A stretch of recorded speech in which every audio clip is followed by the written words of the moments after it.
Eh ben, on va se réjouir pour commencer, Frédéric. Oui, une victoire française, cher monsieur. On parlait de concombre à l'instant, c'est presque du concombre. C'est de la gastronomie en tout cas, c'est une victoire dont se félicite le journal Le Parisien aujourd'hui en France. Voyez le titre, vive le cornichon français, car le cornichon n'était plus français. Figurez-vous. Depuis 20 ans, la culture du cornichon avait quasiment disparu dans l'Hexagone, remplacée comme tout ou presque par des importations asiatiques, essentiellement du cornichon indien. Parce que la météo là-bas en Inde permet d'en produire toute l'année et puis c'est moins cher, quitte à faire venir le tout dans des gros bateaux bien polluants. Mais donc, le cornichon français revient en l'occurrence dans la Sarthe. Alors à la fin, le bocal de cornichon français coûte un peu plus cher, 80 centimes de plus, le bocal de 210 grammes. Mais en même temps, ça n'est pas ruineux, qu'est-ce que 80 centimes. Et ça permet, mine de rien, de recruter 40 personnes sur l'exploitation de ce monsieur dont on a vu les mains, sans compter les intérimaires, pour tous les soins et le ramassage de cette cucurbitacée. Donc, regardons bien la provenance de notre alimentation. C'est écrit en tout petit sur les bocaux et les emballages, mais ça vaut le coup puisque c'est aussi nos emplois.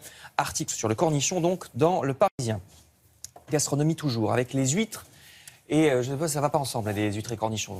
Les huîtres. Vous pouvez tenter le coup, mais je suis oui, pas non, convaincu. Il y a ce matin un grand article sur les huîtres dans Libération. En ce moment, on est au mois d'août. Ça n'est pas un mois en R, donc normalement, on ne devrait pas manger d'huîtres. Puisque c'est la saison, elles sont en période de reproduction, elles ne sont pas mangeables. Mais depuis une dizaine d'années, l'industrie a fabriqué une nouvelle variété d'huîtres qui sont stériles. On a tripoté les chromosomes des huîtres. C'est ce qu'on appelle une huître triploïde.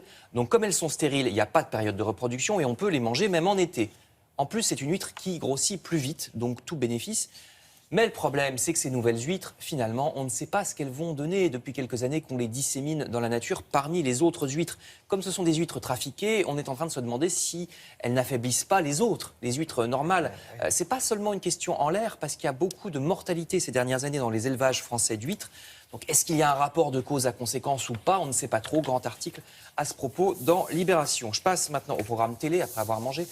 Libération nous conseille ce soir une émission de France 5 à propos des Jeux Olympiques, car bien avant Jésus-Christ et Nelson Montfort, je cite Libération, bien avant, les JO existaient déjà, puisqu'au 19e siècle, vous savez, on n'a fait que réinventer sur la base des Jeux de l'Antiquité. Les JO de la Grèce ancienne sont donc l'objet de cette émission sur France 5 ce soir. Quelles étaient les épreuves des Jeux Olympiques anciens? Quelles étaient aussi les performances des athlètes de l'époque?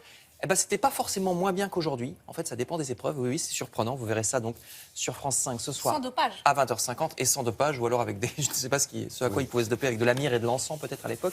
En revanche, certains journaux se désolent parce que d'autres festivités, elles, seront annulées ces prochains jours. Voyez Le Figaro qui fait la liste des annulations pour raison de sécurité suite aux attentats. Le meeting de la patrouille de France à Marseille le 13 août ou le feu d'artifice du 15 à la Baule, ça on le savait, mais aussi la fête du jasmin à Grasse, un feu d'artifice à Collioure, etc., etc. Donc, et ceux qui n'annulent pas prennent des mesures pour renforcer la sécurité. Donc je vous renvoie au Figaro pour le détail. Super, merci beaucoup Frédéric et bonne journée.